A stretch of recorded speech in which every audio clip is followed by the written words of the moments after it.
Yes, yes, we have Miss June Edward here. And keep in mind, June Edward, not June Edwards, June Edward. All right, so yeah, we're gonna get into a lot of things, and definitely I want to get more in depth with some of your experiences, like the one you said, where you were in the kitchen in this house and you were washing dishes, and that was a house where I guess someone's husband threw the wife down the flight of stairs down to the cellar, if I'm correct, and she was keeping you company while you're washing the dishes.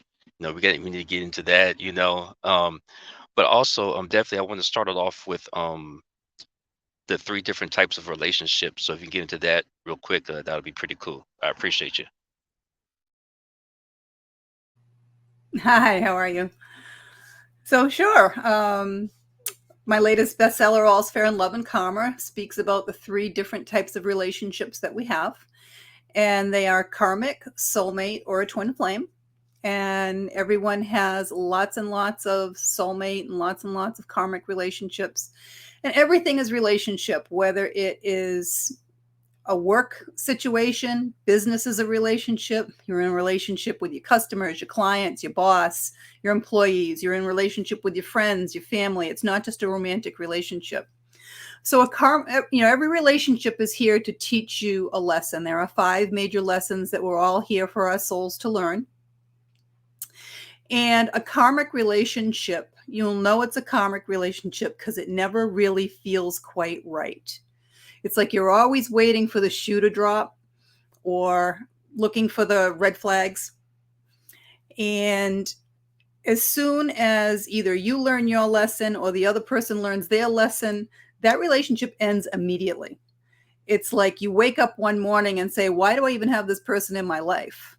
And that's it. And if you've both learned your lessons, it will end amicably. If only one person has learned their lesson, it will end, but it won't be amicable.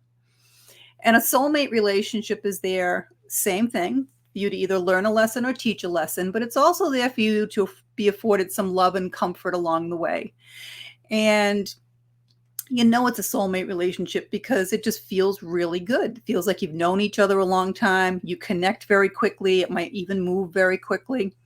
And a soulmate relationship does not have to end after one or the other has learned their lesson. It really depends on what you've written into your soul plan. Some can last your lifetime and you learn all of your lessons, or it ends and you go into another relationship. And then there are twin flame relationships, which are extremely rare. There's a lot of misinformation around the internet because of the movie The Notebook that was going around. But twin flames, there's a very limited amount of them here on the planet. You will meet at a predetermined time that you planned out prior to coming here. And when you meet, it is always extremely passionate, extremely sexual, extremely psychic, and extremely short. They last only for a few days or a few months, the most. It upheavals your entire life. Everything is just gone. It puts you on the path that you're supposed to be on. And it's like you're ghosted. You question whether it even happened. But you can't move on from it. Only one of the people will recognize the relationship right off the bat. If you're both able to learn the 5 lessons that you're here for and get on the path that you're supposed to be on, and twin flames are here for a higher purpose than everyone else. They're really here to help humanity. If you can get on that path, then you'll have the opportunity to reunite in this lifetime, and you'll both recognize that connection. Otherwise, you'll have to wait till you're on the other side. And most twin flames do not reunite until they get to the other side again. Kind of sad. Mm-hmm. Mm-hmm. So what is the relationship mastery program that you have? So that's a 7-week program that I created about 5 years ago. And it was geared mainly towards helping people that were having issues with their marriage or their intimate relationships, because those are the people that are most willing to make the change in their lives and do the work that needs to be done. And I only work with one person in the relationship. I don't do couples because it only takes one person to make or break anything. For every action, there's an equal or greater reaction. And when you do things differently, the other person has no choice but to do things differently. And because we're all magnets, we're always either attracting or repelling at any given time. So I've put hundreds of people through that program. And what I realized from putting them through the program is they all had the same 5 lessons to learn. So they learned those 5 lessons. It's only a 7-week program. It doesn't take your whole life to learn them if you know how. And I teach them how energy works, how to balance their energy, because this is how the law of attraction works.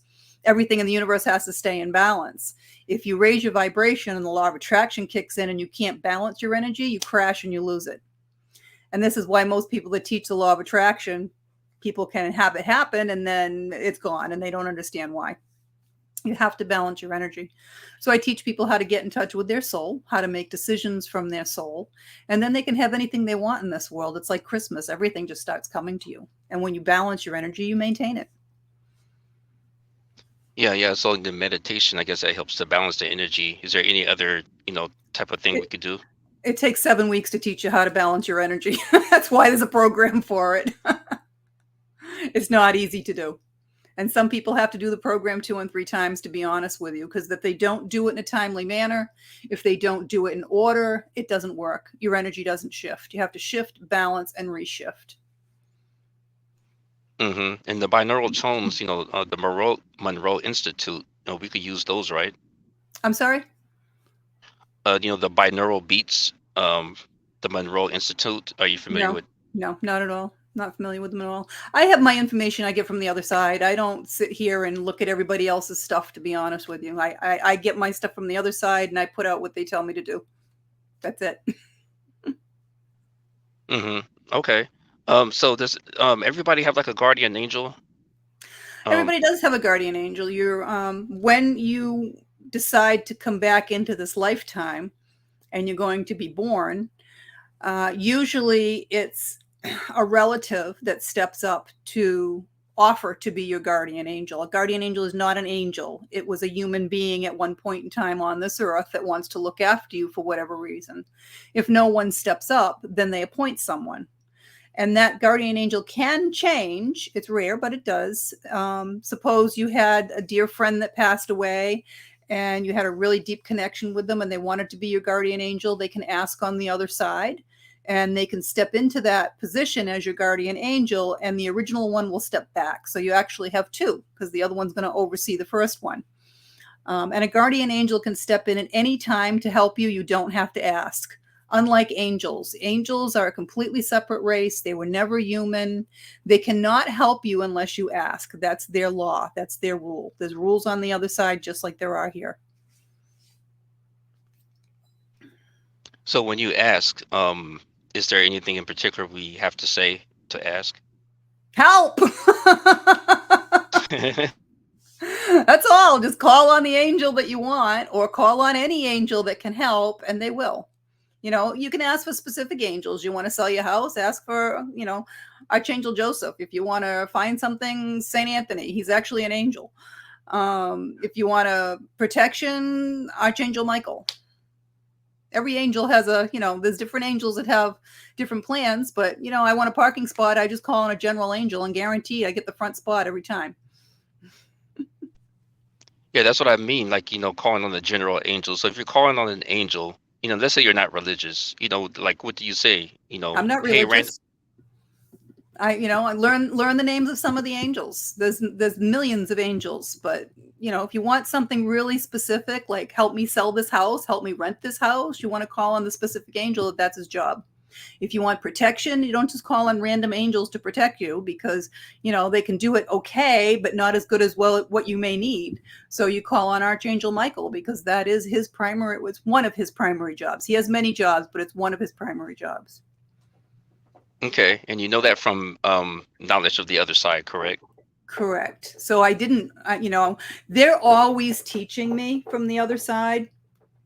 When my mom was dying, there was an angel in the room, and I asked her if she saw the angel, and she said no. And I came back the next day and found out she was terminal and asked her, and she said she saw him. So during the night, I asked him his name, and he said his name was Makael. Not Michael, Makael. If he said Michael, I wouldn't have looked it up at all. I looked up Makael, and Makael is the angel that brings advanced souls to the higher realms. Well, it hit me, and it was only like 6 months ago it hit me out of the blue to look it up again. And Makael is Archangel Michael. So that's just another one of his jobs. But had they told me Michael, I wouldn't have looked it up and known. Mm-hmm. Well, let's say that a similar instance doesn't happen, something like that doesn't happen for someone else, and they want to call on an angel, and they don't even know that that's even possible, but they want to go ahead and call. Like, what would they actually say for, as in calling on to an angel, if that makes sense? If you don't know who you're calling, just ask. Is there an angel up there that can help me? Gotcha, gotcha. So that's a whole thing of just asking, as You if have you're. to ask. You have to ask. They cannot help if you don't ask. Mhm. Um, so the book in the background, can you talk a little bit about that? That's what I was just talking about with the 3 types of relationships. That's my latest bestseller, All's Fair in Love and Karma. And it talks about the 5 lessons that our souls are here to learn. The first one is self-worth. And self-worth is, I think, the most important lesson. It's where everything else comes from there. And it's not value. Value is what other people place on you. Self-worth is the understanding that you are so important that you are the only one of you in this entire universe. Even if you were a twin, you have different likes, different wants, and different fingerprints. You're different, separate souls. So it's not selfish and it's not narcissistic, as people would like to think, for you to put yourself first. It's where everything else comes from. If you can't put yourself first, you're not even going to be here to take care of anybody else, are you? You won't be here. And no one else has power over you. I can't look at you and say, hey, I want you to fall in love with me. Or, hey, I want you to, do something. You don't have that kind of power over people. You only have power over yourself. So how you feel about something is all on you, including happiness. No one else can make you happy. Nobody has that power. Everybody always says, oh, I'll be happy when I get this job, or I'll be happy when I move, or I'll happy when I meet the right person. No, no, no. You need to be happy first. And then all of that will come to you, because happiness raises your vibration. And you start getting into that law of attraction again. You start magnetizing what you want into your life. So it starts there with the self-worth. Then you have trust and communication. And you have to trust first that there is a higher power. I don't care what you call it. I mean, religion just is an organized something, okay? There is a higher power. There's only one. You can call it whatever you want. You can call it Buddha, Chihuahua, Ganesh, whatever you want to call it. There is one God, source energy, whatever you want to call it. You have to know that, and you have to know that there is a plan, and know that you made this plan before you came here. So if you don't like what's happening in your life, you've got nobody to blame but yourself. It's probably because you're being stubborn. And when you're stubborn, the universe will step in to put you back on your path. Suppose you were supposed to move to Seattle because you had a new job coming up and you were going to meet the love of your life and have your children, and you're not going because, oh, I'm afraid to move that far away. The universe will step in and make sure you go. Maybe they'll burn your house down. Maybe they'll take your job away. They'll do something to put you on the path you're supposed to be on. And when you're going through it, it might be horrific. But then you look back and you're like, oh, thank God that happened, or this would never happen. So nothing is ever happening to you. It's always happening for you. It's happening for your highest and best. And you have to understand that. And when you do understand that and can look at things from a higher perspective, everything around you starts to change. You also have to be able to communicate to the people in your life your wants and your needs, no matter what that is, whether it's your boss, whether it's your friends, your family, your lover. You need to tell people, because they don't know by osmosis. And then sex is nothing more than another form of communication. If you can't trust and communicate outside the bedroom, you're not going to be able to trust and communicate inside the bedroom. It's that simple. Then you have unconditional love. Unconditional love is not saying, oh, I have to stay in this bad relationship. He only beats me up on Sundays. I have to stay because I'm supposed to be practicing unconditional love. That's not what unconditional love is. This is where self-worth kicks back in again, because each of these lessons will keep reinforcing the other one. Unconditional love is saying, listen, we had a great run. It was wonderful, but it's not working anymore. It's not bringing us joy. I want the best for you, and I want the best for me. And parting. And it's meaning it.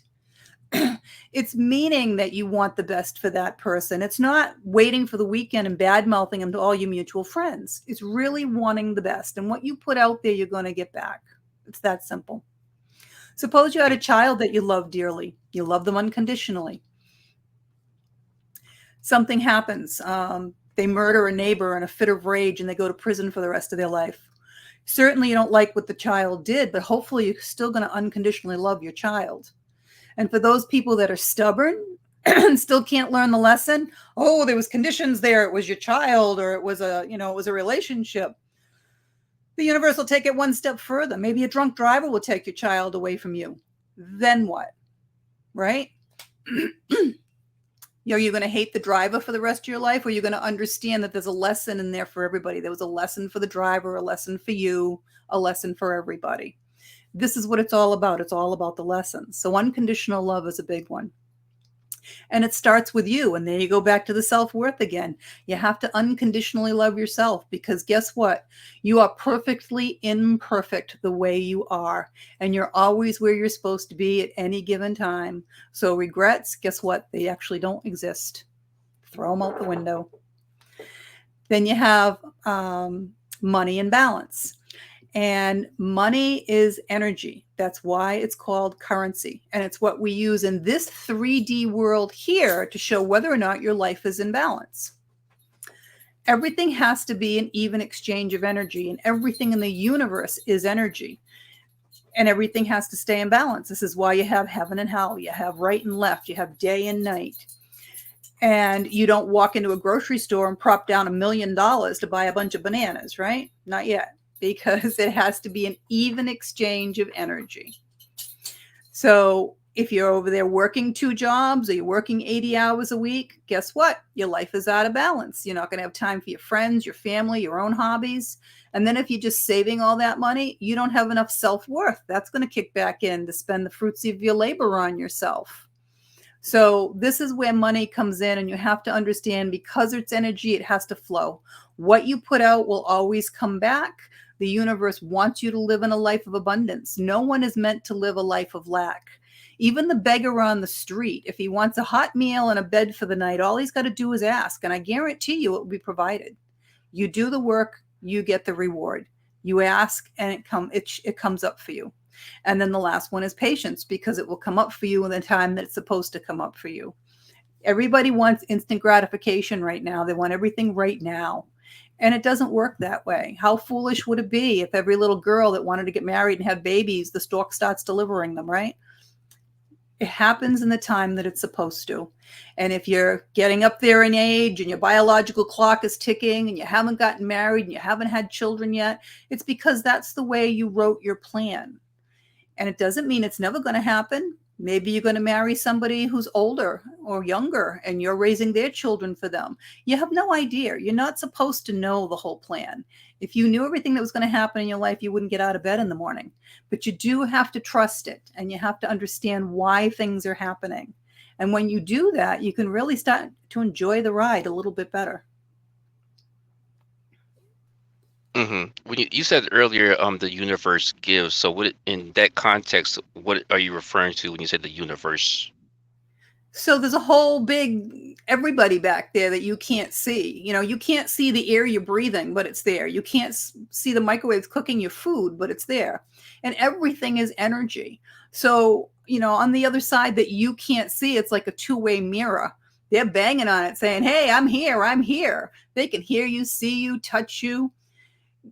All of your relatives, all of your, everybody that's been through every past life with you, your entire soul group. Everybody has a soul group, which is millions and millions of people. All the angels, all the guides, everybody is here to help you and work for you on your side. They only want to see you succeed.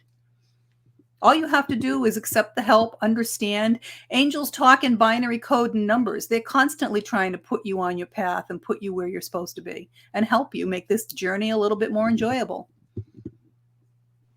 So that's what you're referring to when you say the universe gives. You're talking about It's it's intelligence from the everything. Yeah, it's a collective. It's all energy. Everything's energy. You can't destroy energy. You can only create it or change it. That's it. So when you leave this body, guess what? Your energy goes off. Where do you want your energy to go? It still has all your intelligence, the two things you take with you when you go: knowledge and feelings, all of your feelings and all of your knowledge. And your soul is way too big for this body. Some of your soul's in this body, some of it is over your head that people can see, and they call it an aura. And the majority of your soul is in the lowest level of heaven, the fifth dimension. And it not only has all the knowledge of all of your lifetimes, but it helps orchestrate the timing of all the events that happen in this lifetime. So you can try to stay on the path and the plan that you created. So I thought the aura was around the whole body. It's just above the head. People usually just see it above the head. It is emanating from your whole body, but it's, most people only see it around it. It's like when they show it in pictures, it's like a halo, but it's your energy. So it is emanating around your entire body. So when you say it's our energy, aren't isn't that us? Is it part of the soul, It's or is part of it your is soul. it? Your soul is energy. Your So what soul is is the pure soul? energy. What is the soul versus the spirit? It's the same thing. You can call it a spirit. It's just like talking about energy, frequency. What's the other word for that? There's different words for the same thing. It means the same thing. Okay, I'll take it back a little bit. So earlier you were saying that things will change, pretty much when your mindset change and your spirit changes. So can things change supernaturally? Let's say like a name of a product or a name of a company, and let's say that you say, you know what, it never was that name, so maybe they changed it. So you go and check, and it shows that it's always been that way, and you know that it hasn't. So do you know what I'm talking about? Like that type of Like a instance. glitch, like a glitch in the matrix. Is that what you're referring to? Yeah, yeah, because some people say that that has actually happened, and I've actually experienced that as well. You wonder, is it a glitch in the matrix or is it just your mind playing tricks on you? Because, we have a brain in our head that is a computer, literally. And some are more equipped than others. Um, a lot of times, if you look at optical illusions, right, your brain will pick it up one way, and that's not really what you're looking at. So sometimes our memories are not as good either. Sometimes we remember things that are different. Look at how many people that do an eyewitness account and identify somebody as an eyewitness. 90% of them are wrong. They swear up and down that's the person, right? That's the person. Their memory is not correct. It's not the person. So it could be your brain. It could be a glitch in the matrix. There's obviously other dimensions. There's other dimensions that intersect. There's a way to time travel through those dimensions. There's all kinds of different things. So who's to say which it is? I don't know. It could be six of one, half a dozen of the other. Yeah, because I find it kind of weird that me and someone else will have the same recollection of an item that's no longer says what it used to say. So a lot of people have that. It's kind of like I don't know. There's been a lot of them showing up on social media that people thought something said this, and it really is. It reads something else, but our memories put it a different way. You know, I I think it's just our memories at that point. I don't think it had been changed. Okay, okay. So would you say there's a phrase? Okay, this is the one that I came across. Um, that mirror on the wall, and that's what you recall, correct? Mirror, mirror on the wall, who's the fairest of them all? Yeah, so That's that's the full phrase. You will agree right. that that's the phrase, correct? That's what I remember it as. Maybe it's not. Maybe it's right. Maybe it's wrong. Maybe that's what we just learned as kids. Yeah, because it's kind of weird, how would we learn that as kids? We're on two separate parts of the globe. We don't know each other, not going to the same school or know the same people, but we're learning the same exact wrong thing. What is the right one? Well, the so-called right one is magic mirror on the wall. Hmm. Yeah, and where did it come from? That's the next question. Well, it states that that's the way it's always been, but I remember it as mirror, mirror, and you do too. Yeah. So, and then I thought it was in a cartoon or something. So who knows? Maybe it was in a book. Maybe it was. I thought it was a Disney movie or something, like with the Snow White or something. That mirror, mirror on the wall. I don't know. Cinderella. One of those fairy tales. But who Yeah, knows? exactly. Yeah, exactly. I've seen that when I was younger. It's Snow White. It's the scene of Snow White, the witches on the So, on the yeah, mirror. Hmm. yeah. Yeah, so that's So what I I'm don't saying. know. So how? Yeah, so that's what I'm saying. We both are aware of that, and we both saying the same thing, but it says something different. Yeah, I don't know. I don't know. Like I So said, there are other dimensions, so I'm not going to say it couldn't be. It could very well be a glitch in the matrix because this is not our reality. This really is, we're here for a very short period of time. Our reality is actually on the other side, our energetic being. This is a temporary body that we're in for a blink of an eye. so would you say that the body in the place that we're at is not real or an illusion? It's not an illusion, and it is very real. And pinch yourself, feel pain. The problem with that is it's all about your soul. It's not about this body. So I'll give you a great example. We are talking about NDEs earlier. So that's called a near-death experience, and the term was coined by scientists because they claim they couldn't quantify it. So a near-death experience is what happens is something traumatic is going to happen. Say you're going to get in a car accident. Well, so that your soul is not feeling all of that impact and being damaged, your soul jumps out of your body. It's not your time to die, and you're not dying, but your soul is jumping out of your body to save it from feeling all of that pain.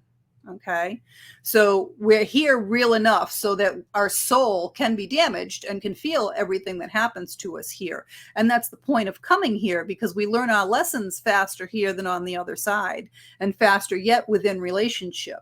So the reasons that we come here: mini vacation, because when we don't have a body, there's lots of things we can't do, collect our karmic debts, pay our karmic debts, um, and learn our soul lessons. Those are the reasons that we come here. We're not here for a long period of time. And when we go back to the side, we're still remembering this lifetime. This is very still in our consciousness when we go to the other side for quite some time, until we decide to come back again.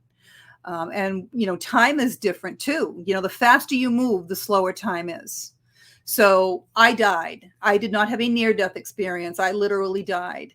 And when that happened, I went to heaven. I went to the lowest level of heaven, which is the fifth dimension, and into the light. So when you think of the speed of light and quantum physics, it's 300 million miles a second. That is the speed that my soul traveled out of my body. And that's the speed that they're traveling on the other side. So time over there, it's about 350 to 400 years of our time before they reincarnate again. Every 3.5 to 4 years of our time is 1 year on the other side. So it's much slower on the other side than it is here.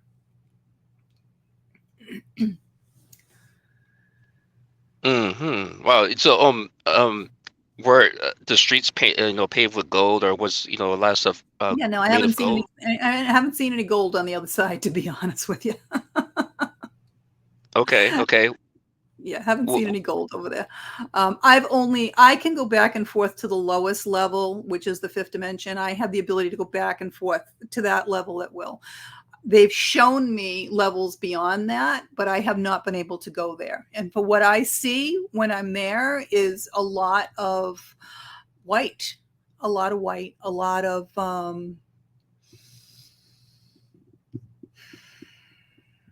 crystal, a lot of shimmering color, not color, but shimmer. Um, that's what I see when I go there. I haven't really seen much for colors, and there's no streets of gold that I've seen. yeah, yeah, it sounds good. So have you heard people say that we are transitioning into I think it's the fifth dimension? Have you heard that? Or The fifth dimension is the lowest level of heaven. So when you transition to dead, you're not going to be in this body any longer. What's happening is people are getting in touch with their soul. And when you get in touch with your soul, you're not just in touch with what's in your body, you're in touch with that larger portion of your soul that is in the fifth dimension of heaven. So you're accessing all the knowledge from all of your lifetimes when you access your soul that way. And that's what's actually happening. do you think that like everybody, well, I can't say everybody, but some people that's tapping in, to the spirituality, who they are as a spirit, would you say that all those people are probably going to another level of reality, if that makes sense? You- Um, I don't know what you mean by going to another level of reality. Um, I mean, Yeah, everything's a reality. There's different levels in heaven. The fifth dimension is the lowest level. There are much higher levels than that. yeah, I'm hearing talk saying, of people that are spiritual, they're going that route. Eventually they will probably have like crystalline bodies, and they'll just transition to the fifth dimension, I think, or something, Yeah, or yeah, Earth. you don't have a body there. It's just your energy. It's just your soul. Um, and there's somebody over here on the screen and saying unconditional love. Well, you take all of your feelings with you. And when I died, I used to say for a long time, you take love and knowledge, because when I went to the other side, my experience was unconditional love. That's what I felt there, just an overwhelming sense of unconditional love. But doing this work, That is not the case for everyone on the other side. You take all of your feelings with you. I have brought through many souls who are living their existence on the other side with sadness, remorse, anger. It really depends on how evolved your soul is. That, I believe, is the difference. And that's why there are different levels on the other side. The more advanced your soul is, the different level you go to. And the levels are literally based on how advanced your soul is. That's the level that you go to. Um, so it's very important that you learn, that you do learn your lessons so that your soul can advance and that you do live a blissful, loving existence, whether it's here or on the other side. Because this is what you really want to experience. It really sucks. I mean, it's great. I'm grateful when I can bring someone through from the other side that is living that existence on the other side, that they're either sad or they're remorseful or they haven't gotten that closure. I brought one through the other day that she had a huge fight, I guess, with the person I was doing the reading for prior to passing. And the soul on the other side was still very, very angry. She had not forgiven her. And she wouldn't even talk to her. She was like sitting there and crying and just so angry. And the person that I was doing the reading for was like, I don't understand why she's so angry, because, I still love her and I care about her. And, it took me a minute to talk to the soul on the other side and get her to understand that clearly this girl still has love for you and cares about you. She wouldn't be asking how you are on the other side. And then it kind of clicked to her on the other end, and she understood that. And she was just sad that she didn't get to say goodbye to her husband, but she was grateful to be able to give him the message now. And it really cleared the air for her on the other side, so she can go on and be happier now as well and not be so sad and angry. Yeah, because I've always thought that, like, someone that passes over, they may have, a message, to give somebody, before they actually cross all the way over. So it's pretty cool that you're like the the middle person for that. So they either go under the light or they stay here. If they don't get stuck in between. They either do or they don't. And a lot of them that are stuck here for many, many different reasons. Some of them are afraid to go into the light. Some of them really don't know they passed. I cross a lot of children over that pass away and don't realize that they're dead. They're confused and they're still looking for their parents and they're sad. Um, and I usually am able to bring in a relative from the other side to bring them through into the light, because otherwise they're afraid to. That's the case with a lot of people. They think they're going to be judged. They lived a life here, and it was drilled into them that when they get to the other side, they're going to be judged and all these things can happen. And that's just not true. There's no judgment on the other side. It's a learning experience for you here. It's a mini vacation. And, the only people that are going downstairs are the ones that have taken a life without remorse or have sold their soul to the devil. That's it. Everybody else, you have that opportunity to go into the light and go to heaven. And that's where they belong. They don't belong stuck here. It's very sad when I see them all, and there's so many of them stuck here. You see, that's the thing. If that's the case, then don't they have guardian angels? Are people, those that on the other side to help them cross over? They're not listening to them.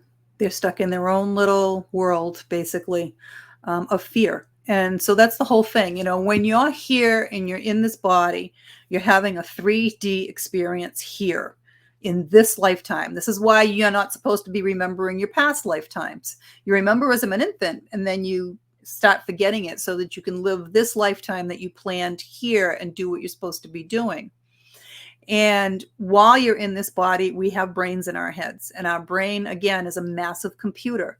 It helps you process all the information that you have. But your brain's specific job is to protect you. How does it do that? It does it by creating fear. So people make their decisions based on fear. And when you do that, it's a 50-50 crapshoot. Sometimes it's right, sometimes it's wrong, but you're always questioning yourself.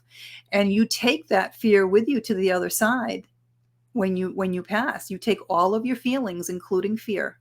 Fear is the opposite of love. It's not hate, it's fear. And the people that are stuck here, for the most part, many, many, many of them are stuck in that fear. hmm So, like, what else did you experience? Like, when you're on the other side, is there anything else that you could talk about?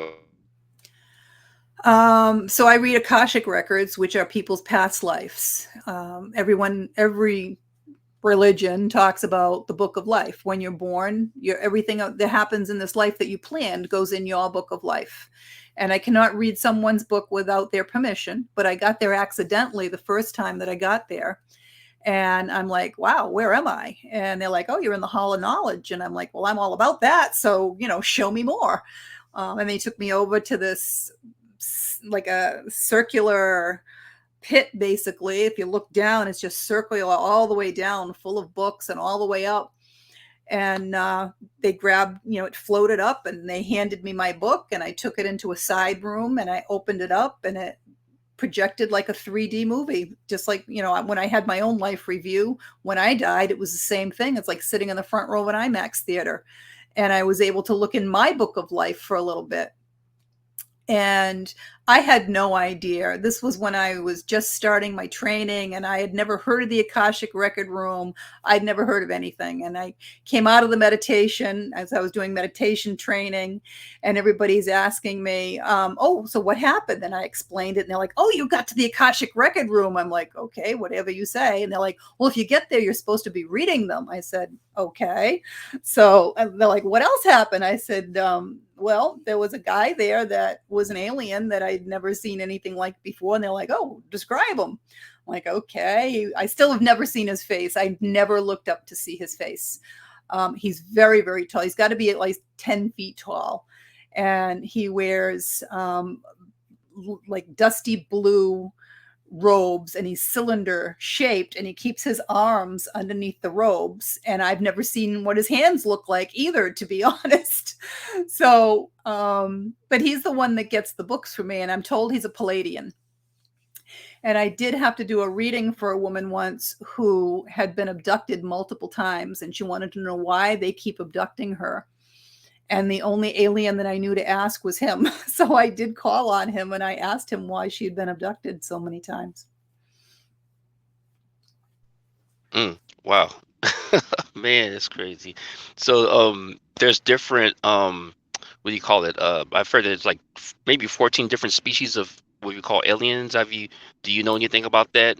So the only aliens that I have come across so far are I've come across shapeshifters, I've come across grays, and I've come across the Palladian that's on the other side.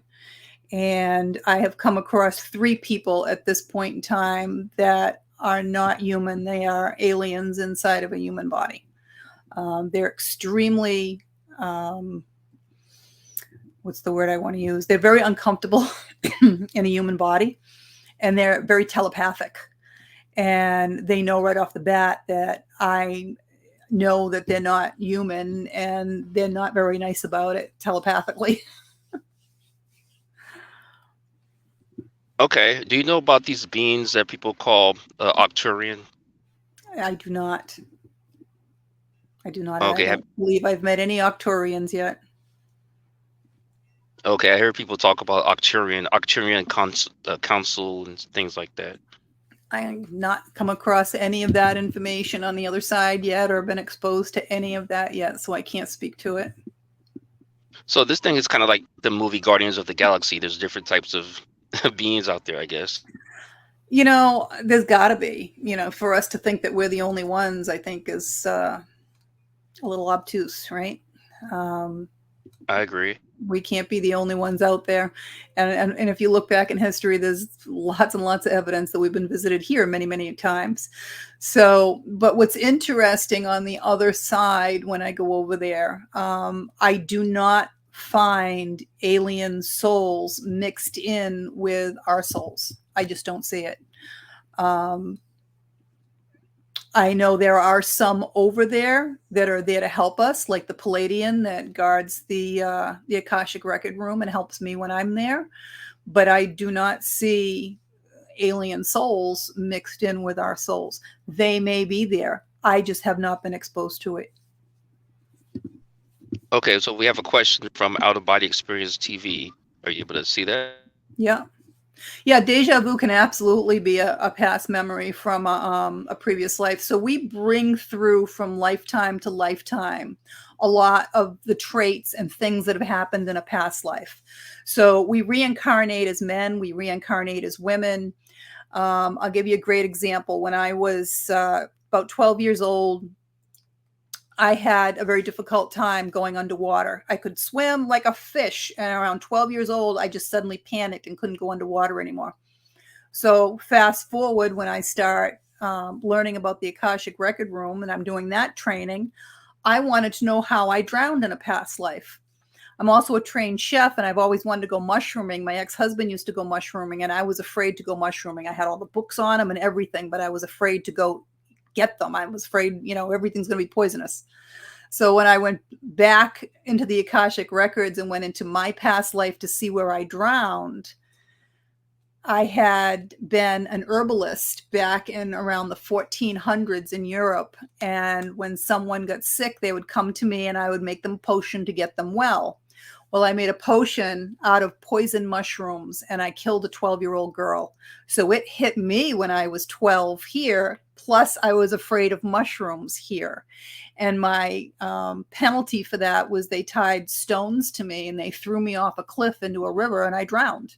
And I re-experienced that. And once I did, I realized I just took one gulp of water into my lungs and I was free. My soul just went up and it was amazing. And so I got over my fear of water and I got over my fear of mushrooming. Oh my God, I was picking 35, 40 pounds a summer after that. So you bring lots of things. And yes, a lot of times a deja vu would be like, I've been here before. I've done this before. Some of it's a premonition.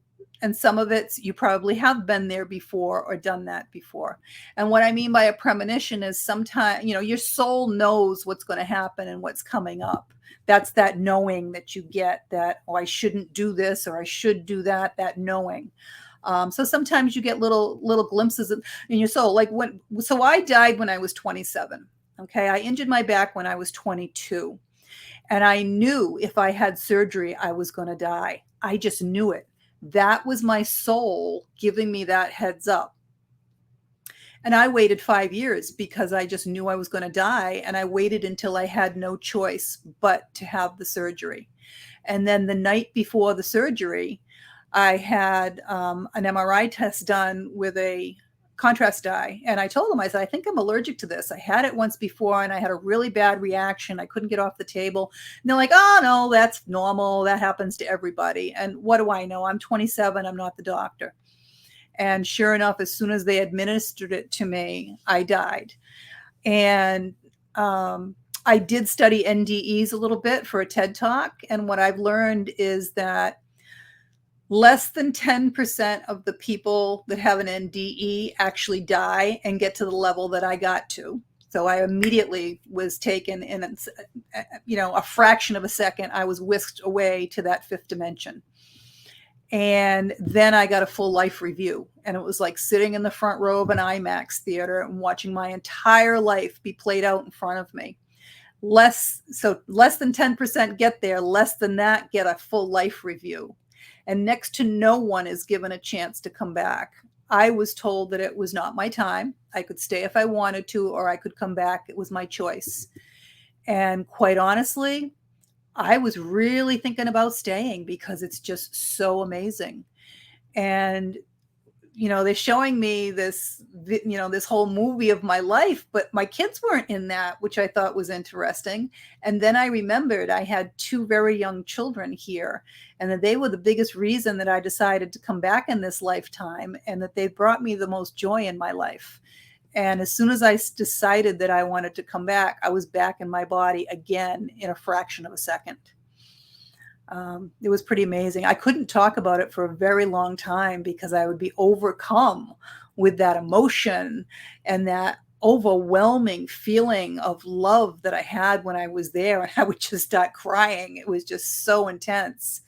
And what I've learned is a lot of people that have that experience when they come back here, they take their own life because they can't get that feeling back again. But you can if you're meditating. If you're meditating enough and reconnecting with your soul, that part that's in the other side, you can get that feeling back all the time. And it's just amazing. And thank you for sharing that. So we have a couple of questions. Do you want me to read it, or I do you don't want to see read them. it? I don't even Yeah, see them. I will put it on the screen. And we're gonna have to read it out just for those that's listening to the broadcast. So, do you want me to read it, or would you like to Sure, read you, it? you can read it. This one's from Anna Walker. Thank you for being here. The question is, or the comment is, "Hi, the love of my life passed February the 25th. His aunt, who was like a mother to me, in November. His brother in April, and my lifelong friend also in November. So a lot of people passed away. Anyone of those people connecting to you?" So they're I don't asking. I don't work that way, Anna. I've spent a year and a half in training that I can turn my abilities on and off like a light switch. If I don't, then I would drive myself crazy because there'd be thousands of people coming to me constantly at all times. So if you'd like to schedule a reading with me or mediumship, I'd be more than happy to bring them all through for you and you can talk with them.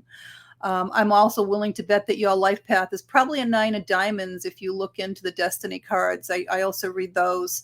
And that has to do with having a lot of loss in your life. It's part of your life lesson to be able to learn how to let go of the people and the things in your life to be able to go on as well. Because remember, for every ending, there's a new beginning. So yeah, many people have that life path that they lose a lot of people and have a lot of loss. So I'm sorry for you, but yeah, but I'd be happy to help you privately if you'd like. Okay, we have another one from Shannon Lay. Thank you for being here. Hi, my grandmother Sue passed away. Does she have any messages for me? Yeah, and I'll tell you the same thing. I'm very happy to do a private reading for you if you'd like, but I'm not doing mediumship right now. I'm doing an interview. So I guarantee you there's lots of people on the other side that have messages for you. And if you want to talk with her, she can answer them and she can hear you. Okay, so the buzzing in the ear. Some people hear this like buzzing in their ear Yep. sometimes. Are those is that like, is it a download of some It is, sort, or what's going? absolutely. Again, your brain is a computer. So when you're connecting, if you're meditating properly and protecting yourself and you're connecting with your soul on the other side, you're accessing that knowledge that you have from all your lifetimes. So you get a download, just like if you had stuck a little disk into your computer, right, to upload some information. That's what you do. That's what happens to your brain. They're downloading information to you, to your brain. And then within a few days, you're just going to suddenly know things that you don't know how you knew it. So all of a sudden, like, oh, I know the answer to that. And you're like, I don't know how I know that, but I know that. And that's why, because they're giving you more information. Okay, I got a good question for you. Or let me say it correctly. I have a good question for you. Um, I've spoken to this person, and they claim that some people that are here on Earth are actually in a pod on a starship. What do you think about that? How can they be here on Earth if they're in a pod on a starship? Well, the pod has some type of technology that transfers our consciousness to the body here on Earth, or something like that, I think. That's a new one. I haven't heard that one. Like I said, I have run across at this point in time three different human beings that were actually not human beings. They were aliens inside of a human body. So it is possible to take over a body. I've also seen many people that are demonically possessed. So their soul is squashed down and basically taken over because that demon wants to use your body.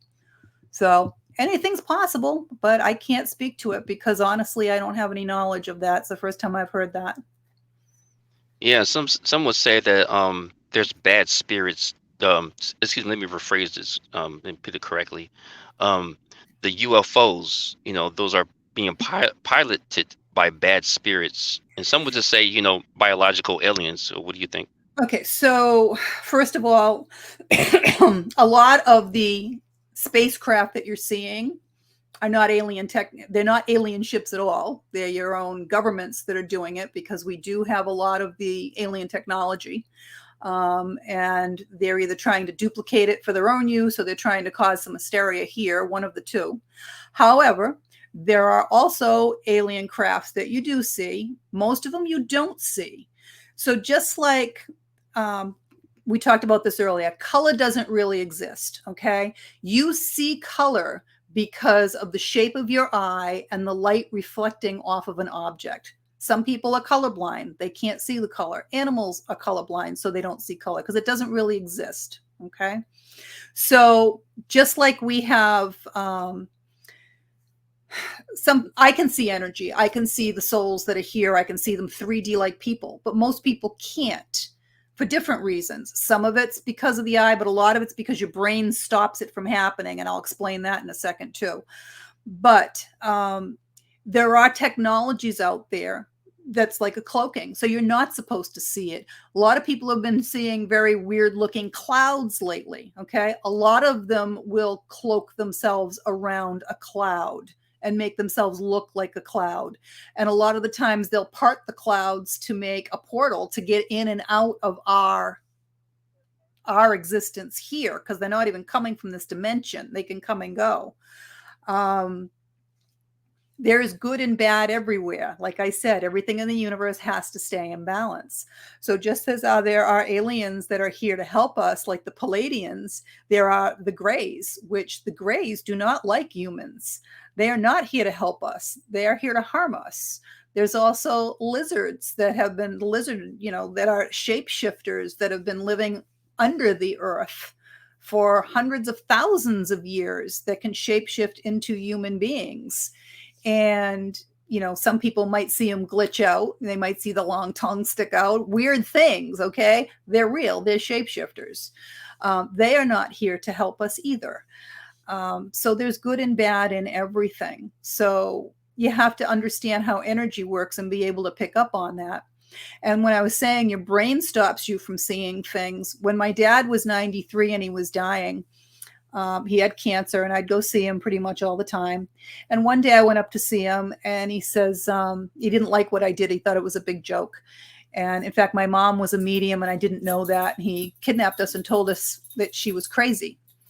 So I went up to see him, and he said, I want to talk to you about what you do. And I'm like, oh, really? That's really interesting. What do you want to know? He goes, well, what I really want to know is, I wake up every morning and I see my mother standing next to the bed. And I'm like, well, it's about time. She's been standing there for like a year. I said, she's going to help you transition to the other side when it's your time. He goes, well, that's not what I really want to know. He goes, what I really want to know is, how come when I wake up in the morning, I see her, but then after a few seconds, she disappears? I said, she doesn't disappear, Dad. She's still standing right here. You can't see her because your brain kicks in and it's trying to protect you, and you can't believe you're seeing what you're seeing, so you don't see it. Yeah, that reminds me of a story you was speaking about regarding being in the store, and you seen a guy standing by the entrance, I think, Yeah, by the and front door. yeah, by Yeah. the front door, and then he got mad at you and threw a pack of hot dogs. Now, are you Yeah. telling me? Now, are you telling me that the lady that's seen it, she literally seen a pack of hot dogs fly in the air across the That's way? all she saw. She didn't see the purse. She didn't see the spirit. I saw him. And that's, I've been trained to turn it on and turn it off, like I said. Otherwise, I would not be able to live a normal life, because they want someone to help them. They want someone that they can talk to, all of those things. And, once in a while, if I'm not really paying attention to the energy and I see someone and give it my energy to say, is that a spirit or is that real? It only takes that second for them to pick up on the fact that I can see them. And that's when he got angry. He's like, you can see me. And I'm like, I'm not working right now, I'm trying to do my grocery shopping. And he got angry. He goes, you need to come talk to me. And I said, I'm not working. So that's when he picked up the bag of hot dog rolls and threw it. And it only went about 3 feet, but that took a lot of energy from him to be able to do that. Yeah, and the poor woman on the register was like, oh my God, did you just see those hot dogs fly off the shelf? And I'm like, yep. And I just kept walking. Right. That's something else. So Anna Walker has something to say. She thinks that she's clairaudient, and she doesn't think she gets downloads, with the buzzing in the ear way, but she does have a lot of voices coming through sometimes, and it's too many to decipher. It sounds like a classroom with everyone chattering. So, Anna, what I would tell you is that everyone has psychic ability and mediumship ability. and you need to decipher, you really need to ignore it unless you know what it is you're listening to or talking to, because again, when you open yourself up to the universe, there's good and evil out there, both. And if you have a good heart, you're a target for evil, because the prize is your soul and that's what they want. And they're everywhere. um you can't, how come it's easy to hear all the times. Yeah. So that tells me that you have basically what we call an open channel. Okay. Which is kind of dangerous. So, what I would really recommend, my first book is called A Night on the Other Side. If you go to my website, juneedwood.com, all my books are there. There's links to them. And that's everything that I used to teach in psychic development and mediumship development. And it will teach you how to meditate properly and how to protect yourself. Okay, because that's very important, to protect yourself. If you don't protect yourself and you start listening to these voices and one of them happens to be demonic, you're in trouble. So you want to really do that. And yeah, I'm sure you are absolutely picking up people that probably crossed over, and any attention that you give them is going to make them stronger at this point. So until you know what you're doing, I would not recommend that. Mm-hmm. And you said it's like the living dead out here, right? When it It comes to really, I mean, this, when you think of how many people passed away, there's souls everywhere, and they congregate. Okay, so one, it's energy. Energy is collective. We're magnets, right? We're always attracting or repelling. And same thing. Just because they're dead and don't have a body, they're doing the same thing. They're collecting. I used to do paranormal. I used to work with a lot of paranormal groups, and I ended up having to chase a demon around a 3 family in Connecticut once, because no one else, I couldn't find anyone else to help this family. So I did get a paranormal group to go out with me to film it. And when I went into the basement was full of Irish immigrants. They had all congregated there. They were afraid to go into the light because they were in this country illegally prior to passing. And then they got this demon that ended up in the house. They were there before the demon, and the demon's telling them if they go into the light, they're going to burn up. So I had to go, down into the basement and tell them that, they need to go into the light because their families are waiting for them. And I moved them, probably was 50 or 60 of them in the basement. I moved them all into the light. But that's what they do. They congregate. Okay, now some would say, I don't know if you heard this before, but if you go into the light, it's a trap. You'll be sent back down. That's the problem. People are told all this stuff. So now when they die, they're afraid to go in the light, and they're stuck spirits here. Don't believe that stuff. It's not true. It's not That's what I true. was. Go into the light. Go, you see it, you go into it. It's that simple. And that's where the love is. That's where all your family is. All the people that want to be with you, go in the light. If you think about it, there's no such thing as darkness. It's just an absence of the light. Go into the light always. And a lot of Yeah, people, I yes. mean, I've tried, there are some souls that I could not get into the light because they just want to be here and enjoy being here. They're far and few between, but it happens. Okay, so what actually happens? Okay, let's say there's a soul here, still here, like you just said, right, on Earth. And when you say go into the light, is the light already there? Like in the distance, they turn around, they see a light. Yeah, It's always been there, absolutely. It's or there. does It's it? always Or there. They're just ignoring it. It's always there for them. They're just ignoring it. Um, I'm thinking of one little girl that I tried to get to move into the light, and it's the same thing. She was afraid, and she was looking for her mom, and she had died probably 200 years ago, and she was going to like 15 different houses that had built up on this farm that they used to live on, looking for her mom, and everybody would see her. She was that strong of an entity that the women in the house would all see her at the bottom of the stairs in the morning, and she'd be calling him mommy, mommy. um, and she saw the light, and I can see the light, she should see the light, and she still wouldn't go into it. I knew her last name because of the street that was built there was the last name of the farm that they used to own. So I called on her parents to come down, which they did, and they brought her into the light. mm-hmm. The time when you were in the kitchen, can you talk about that? Washing dishes. Oh, so when I was young, I had abilities since I was a child, but I was very afraid of them. When you wake up in the morning and, you're hearing your voice being called and you don't know who from who, and your name being called, and you're seeing faces in your room. It's very scary as a child. And then when I got older and I knew everything that was going to happen, I would tell all my classmates and I would get labeled a freak. So you stop telling people. And then at 10, my dad had kidnapped the youngest five of us. And my job at night was to do the dishes every night. And I didn't know anybody. I had no friends at that point. And I appreciated the company. There was a woman that was about mid 40s, early 40s, and she would stand there and just keep me company and talk to me while I did the dishes every night. So one night I asked my older brother who she was. Now, whether he could see her or not, I don't know. I thought she was real. I thought everybody could see her. And he started laughing at me and telling me that she was a ghost and she used to live in the house and her husband killed her. He threw her down the basement stairs. And I was afraid to go in the basement there. I always got a really bad feeling, which made sense to me. And it scared me so much that she never came back. She must have felt it. So she was talking to you, keeping you company when you were Yeah. washing dishes, correct? Yeah. So what was she? What was she saying? Oh, I That's don't what know. That was, you're talking 50 years ago now. I don't know. I'm sure it was just general conversation. Okay, okay. Yeah, that was kind of weird earlier. We both said the same thing about the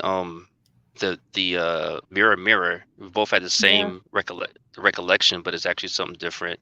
I don't know how that's possible that we both, because you could have said anything. So how can it be I this don't know. exact? And that's so weird. I don't know.